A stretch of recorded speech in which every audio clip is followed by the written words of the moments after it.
by Vpiper Vrose. The worst ones, and I'm calling y'all out, bro. I'm calling y'all out. The worst ones. The worst ones are the ones that be like, this is what they want to do. Don't tell me that this is what you want to do, bro. Like the recording as an artist, and when it comes to music, when it comes to like just being a creator. And then when the time comes and pressure comes, bro, I get it. I be going through that too. Sometimes I don't have the money. Sometimes I don't have the space. Sometimes I'm mentally like not there. But it could be 2 months later and I'm gonna be like, yo, what's up? I'll be hitting y'all up, and sometimes y'all be in another world. Y'all say y'all don't have money, but then y'all go buy a chain. That's crazy. Yeah. So you don't really want this, my nigga. So that's why I'm like, yo, you know what? Like I got to a point where I sat back and I thought, and it's 2 lessons that I learned. Yes, don't forget people. Don't forget the people. Don't forget the people. Always come together. But it was almost like a lesson. It was almost like he told me like, yo, go through that road right there. And in that road, I fell in a hole. I fell inside a hole. And I'm like, nigga, why you have me here? Why you told me to take this road?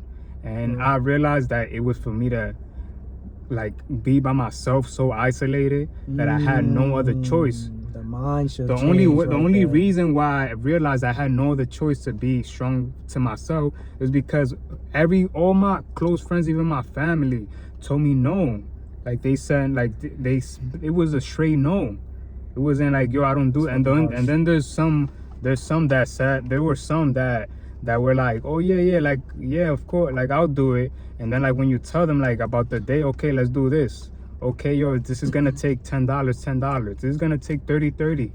Like, oh, yo, it's time for you to edit a video. Or it's time for you to, it's time for us to get a mic. Let's get a mic. Aren't we artists? Like, we gotta get a mic, bro. How we gonna keep going to other studios? Let's us buy the equipment. Yeah, like we're not being like, let's be smart about it. We're doing about this. it. Let's and it's crazy. Thanks, bro. It's crazy because. And I bet like those friends that you reached out to, friends and family, it's not that they don't fuck with you, bro. They fuck with you, yo, it's still mad love, bro. I wish they would just from the beginning be like, yo, like I'm not comfortable. I don't really feel whatever trying to do this or that. Like find somebody else. Then when somebody says that they're gonna do something and commit to it, but then they end up flaking at the end, that is, I feel like, more disrespectful than when you just tell me straight up, you know, from the 10 up, like, I'm not fucking with that. Cause bro, like, then it's like, all right, no hard feelings. Like right now at this point, I'm just going off the list of like, is this person down to try this with me? No. All right, next person. But when you get a yes from this one person, and then that person backs out, then it becomes of like you get like emotional about it. Like, why did you fucking play me? Like I wouldn't have felt this way if you would have just said no outright. That would have just not been offended and would be like, all right, boom. So Victor's not with it. All right, let me try Brian. As opposed to like Victor's like, yeah, I got you, and then you never show up. Like, bro, what the fuck? Now you change the dynamic between us a little bit. Yeah. I mean, thankfully, you know, if it's friends and family, really, you know, you get mad, but you get over it. Yeah. And it ends up still being the same outcome. It's like you still cross that person off the list, but you don't forget that like you just rejected me after like saying yeah. That shit is more hurtful to me. So I totally get what you're saying. It was like mind blowing when you popped up, because going back to the same shit I've been chatting about earlier, was like we are in different places, but I think we're like parallel. Like we're not doing exactly the same thing, but we're like this close as far as the direction in which we both want to go. So I can see how it was natural for us to link up and like have this moment, you know, like. Yeah. Nah, I'll tell you, like, I feel like something that I've been trying to do is just really keep it real with my story, because I'm as an artist and as somebody that grew up in the 90s, it was always about keeping it cool, bro. It was always about like it was almost like cool, like sometimes even cool was too cool. But yeah, like so you keep a lot to yourself. You kind of like not in a space where you're being vulnerable to people. And like I still get that mental block when I'm in a space like this, but this is my time to share my story, because like I haven't changed my direction, and my direction seemed to me to be able to grow, I have to open up. And sometimes I don't like to open up because I am calling out the people that are the closest to me, and because those were the ones that I went to first. Of course. And it's so natural for me to be like, oh, it's okay because you really care about them. But I really step back and be like, at what point is not okay though? Like at what point is actually like to the point where it's almost like you go in your own lane, and if you don't call that person that you once called every day, and months, possibly years pass, but you so focused on what you got to do, it's like naturally I will feel guilty, but it ain't about feeling guilty anymore. Like that's, I got to a point where I keep having to remind myself like, yo, forget what they got going on. You got to figure your shit out. And so I give props. Like I really do give a lot of props to people that got to buy their car, you know, that got their car, that got their apartment, that got their life a little bit together. It doesn't have to be perfect, So but what you're saying, like they leveled up. like, but y'all leveled up. Like y'all found a way to level up. And like I like before I had my own room, I will go into people's room and I'll feel so happy in their room because it's like I get to see a little bit of them. Like they will have a poster of like Goku. They will have like their Xbox set up with all their games on the side. Like I'll see like their little closet, and that will get me so happy because it's like I always wanted my own room, but I didn't get my own room until I was like till my grandma left the yard, and I was finally able to like grow and actually be able to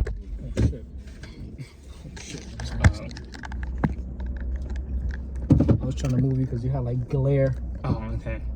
Glare on the freaking thing. Oh, I see it. Yeah. Now when you move it that way, yeah, sorry. But yeah, I ended up like just noticing like I was in a space where I needed to grow more, but I was smoking a lot of weed, and some people could do it, but I was not an active smoker. I like smoking, but I wasn't active. I wasn't good at being You talking high. like you talking? You're not a Brian. yeah. I was. I'm not a Brian either, yeah, bro. I was like, I would get high and I would drink and I'll be with girls and everything and I'll be with friends, but I wasn't growing. I was just out there thinking that I was doing something, but I wasn't. Oh, I see. Until I started getting closer to God and just really having to like learn how to move on up, because like some people are okay with just like letting things be okay, but I want to be great. So once I started just letting go of those things and going back to school, getting my GED, like just becoming sober and knowing what that's like for a few months, like really knowing Jesus, like really starting to hear his voice, starting to feel connected to him, started to like got baptized again. That's when I was able, that's when I was able to like just really see it. Like it's like, oh nah, like I gotta put this step on. And unfortunately I haven't been able to move out or got my own car, but mentally I'm so much stronger, and body wise I'm so much stronger. And a lot of it is because when I make $1,000, I'll figure out how am I gonna put $800 back to my investment. So that's why I did go further, and I took out the LLC, and I see like, and I'll put like all these little things that seem like a lot. It doesn't seem like a lot, but I'll go and have to spend like $5,000 on a laptop and a new iPhone or something like that. Not because I just want the new iPhone, but it's like the camera, it's the microphones. Sometimes I like, just recently my laptop got messed up, so I had to go fix it. Little things like that I wish I could just like not do none of that in a way. Sometimes I wish that I wasn't into this, because I'm not gonna see back the investment until later on.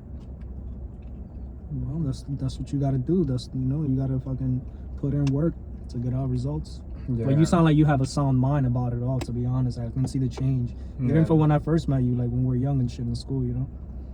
Facts, definitely have like evolved in a lot of different ways. There's still a lot of things that we have to do, and like more things to come.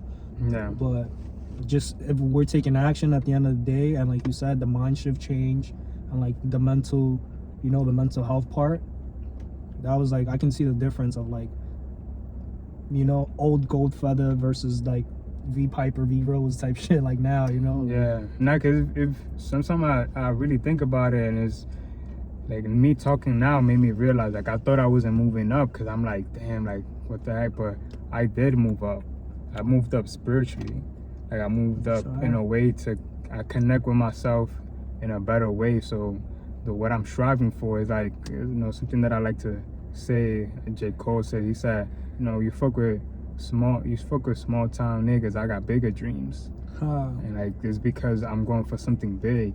Like I could do something with, maybe I become a doctor or a lawyer or something like that, and I might get to that first quicker.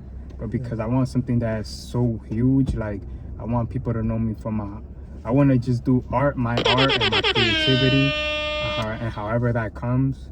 I don't even think really about a niche. The niche is me. I am the niche, so I just try to be myself. And hopefully one day that carries me to a place where I feel like I'm really successful. Hell yeah. But you said that you like to do videos, right? Like you should send me your gamer tag, or I don't know, somewhere where they could follow you and see your videos for like that. I could clip it as well, because I know for you right now what you're trying now is recording yourself playing and people hear you talk, right? People hear you talk. Yeah, they do hear me talk. My face is not on there, and same thing, it all goes back to full circle to the combo of like, it's awesome that we kind of like met up, because just this right here is the first time I've been on camera, and I've always told myself, as we had, you know, off camera this conversation, I've always told myself like, hey, I think I'm gonna do this recording myself phase later on, hopefully maybe when I monetize or something. But then just having this interaction today, just the first few minutes, it made me realize like, wow, I don't have to put this off. I can just, you know, do what I'm doing now, and then just take that step and just bring it into the whole equation now. Like, I'm already just feeling comfortable on camera just because you're here. Because I told you when we first started, I was kind of like, oh yeah, I'm a little nervous. But seeing how you were responding and how you were talking, you know, we were conversing, the like, you have a stillness about you, and that's the kind of shit that like had me kind of like, damn, like look at how V is doing this shit. This nigga is as introverted as I am. So I'm like, if he's got that level of comfort, then maybe I can have that. And that's actually how I started feeling like through the progression of this conversation. So I'm already deciding like, hey, I think I'm gonna do this sooner than later, you know? And this is already like a step up for me, so it was kind of refreshing to know that, you know? So I appreciate you, man. See the changes, bro, when you talk to different people, when you meet some people, when you actually do something together, togetherness, look at the changes already happening. Like I'm already, like I already feel like I was here. Yeah, we were here for the both of us. I feel like I was here definitely for you, right? And I appreciate that you reached out. But like, look at that, something I wasn't even expecting in return, you know? I'm already having a mind shift change myself, and I'm already, you know, plotting changes that I'm gonna make moving forward, and that's fucking amazing, because it's like this wall I've had, and look at that, I only needed the right person to like kind of get me out of my shell when it comes to that. So it's kind of like, it's a stress relief for sure. Yeah, sorry about the glare, guys. Next time I'll have a better setup. But I'll end it with this. First, I appreciate those words, bro, because those are words of motivation. Sometimes you don't really get a lot of that, because it seems everything in New York nowadays, especially I feel it more in New York, where it's like we all like so into our own life that I called somebody and I called them out. I was like, yo, you're not calling like to check up on niggas, like what's going on? And they got to a point where that person said, sometimes that's how life is just gonna go. You're gonna go your way, I'm gonna go my way. And this is a person that, even thinking about it now, like just hearing that, me thinking about that moment back, that shit hurts, bro. Cause like that's the person that if I win $1 million and tomorrow you tell me, nigga, I'm 400,000 in debt and I feel like killing myself, I'm gonna give you those $400,000, nigga. I don't give a fuck about the money. I give a fuck more about you. But I feel like New York has got us such in a cold place that everybody's just into their world and making sure that their world is good. Thanks. But I really want to leave it with this. We gotta stop waiting for emergencies. I don't want to see you in my hospital bed after I fucking went crazy on trying to make it out in life. I really tried everything, like just calling people, telling them that I'm stressed, telling people that I need help, telling people I don't want to see niggas in my deathbed. I don't want to see niggas from wherever I'm at when I'm in my grave. Like, nah, nigga, I asked for help. I asked for the help when I needed the help. But nobody was there. Everybody was important. Everybody was trying to figure out what was important to them. And now when I figure out what's important to me, I don't take it personal. It's still going to be love. I'm still going to show up. I'm still going, when they invite me to wherever, I'm going to show up. But what I would say is, bro, like, don't take it personal when I make my move. So just don't wait for emergency. If there's somebody that you can help, bro, before shit gets fucked up, before shit gets weird, before that person is not here anymore. That's why I put out King es Gillo. It's my first like page of that book. And it's called King es Gillo on my Go Feather website. And under it, I put a picture of a friend that passed away. I didn't know how much feelings I have for that guy, like caring, like how much care I have for him, because I never hit him up, I never called him. I was just waiting for us to see each other in the yard, because that's how we used to meet. Like we would just, every summer it just happened to be that he was there and I was there, and we had good memories. But I always just looked at it as like, whatever, you know, I had his phone number, but I never called. But when that person passed away, I think about him almost every day. I don't even know why. Sometimes I'll be like, wow, I'm thinking about him. And I really recognize that it's because I just care. And we think that we have all this time. Don't wait for emergency, bro. Thanks. That's how I wanted to end it, guys. Hopefully that encourages y'all, man. I'm sorry. Now I feel like I left that in a bad note. Not at all, bro. It was like somber, you feel me? It was like we had the backstory, we had the pain, we got all the shit, bro. We from New York, like, this shit we go through, bro. And it's just like everybody, no matter like what plane you are in life or what you know, like it's gonna hit somebody, you know, no matter what perspective they have, type shit, no matter where they are in life. So that was definitely like a sound thing to say, because it definitely resonates with me. That's exactly, it's kind of like those are the thoughts that I have now that I'm more isolated because I moved out to Jersey and I have my own place, you know. It's like you kind of make an excuse or you make it easier and people understand more. They're like, oh yeah, he's not gonna come over here now to see me or reach out to me, because you know it takes a long time for him to come. So maybe when he comes like during a special occasion, then he'll look out. But you know, that occasion might not arise, and that's what, you know, like I'm taking away from V is like, don't wait for something to happen. Don't wait till it's too late. Facts, bro. Oh yeah. You already know, man. Good doing this, man. PS4 game.